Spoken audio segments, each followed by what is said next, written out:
I'm Lizette, a graduate student at the University of California, Santa Cruz in the METOX program.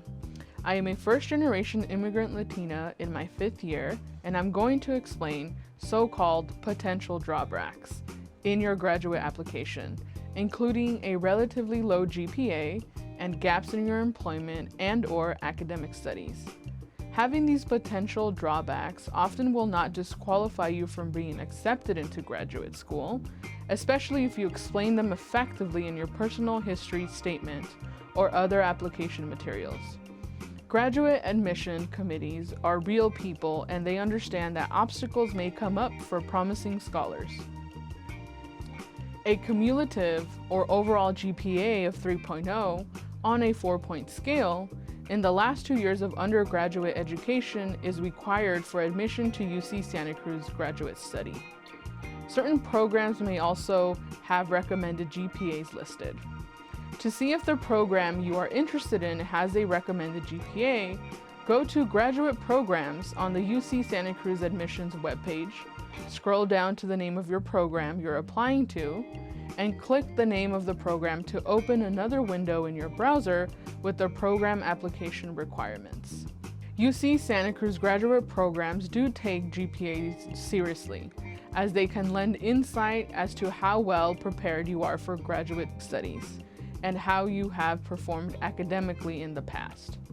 Especially as many UC Santa Cruz graduate programs no longer require the GRE for admission, the GPA is a helpful tool to compare applicants with each other. That being said, graduate admission committees understand that not all excellent scholars have perfect GPAs for a variety of reasons. As long as you meet the minimum GPA requirements, the personal history statement or other application materials can be a great way to briefly explain these reasons to the selection committee. One important aspect to pay attention to and explain is the general pattern regarding your GPA.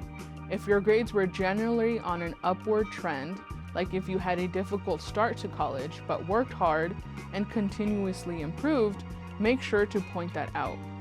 If your academic performance dropped for a period of time or steadily declined, explain the reason. Maybe you realized you were in the wrong major, or maybe other factors in your life impacted your performance. You do not need to give up your or anyone else's privacy. It is often best not to address a low GPA if doing so would require revealing sensitive personal information that you would prefer not to disclose on your application. However, even mentioning generally that you had to care for a family member or were going through an unnamed illness can help the admissions committee better understand why relatively low GPA does not accurately depict your preparedness for graduate study. Also, be sure to discuss anything you did to improve your academic performance, like joining a study group. Focus on how you learned from your experience and use those lessons in a later academic endeavors.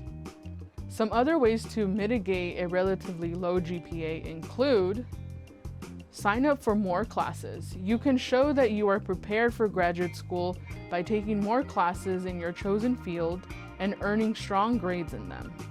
You want to demonstrate that you have self-discipline, study skills, and motivation to do well in an academic setting related to the field you want to study. Some applicants complete a master's program to raise their GPA before applying for a doctoral program, and others just take a few classes if they have an otherwise strong application. Ask your professors to write a letter of recommendation for you.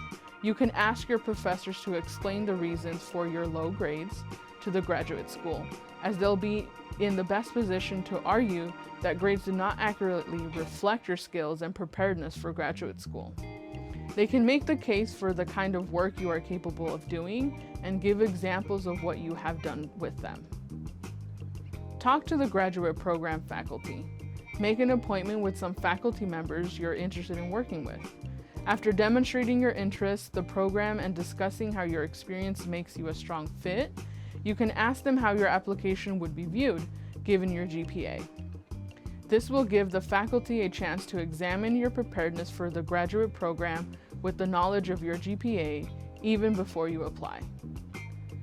Pursue work experience. You can also demonstrate your preparedness through field and other employment experience, including internships, research assistantships, volunteer opportunities, and other professional opportunities that will help you acquire a hands-on experience in your prospective graduate field. Publish. If you do relevant research, work on an exciting project, or otherwise make a contribution to your field, then try to get your work published. Showing that you can pass peer review is a clear, strong point for your application. While some students go straight from undergraduate study to graduate school, many others take some time away from school and/or employment during undergraduate studies and before applying for a graduate program.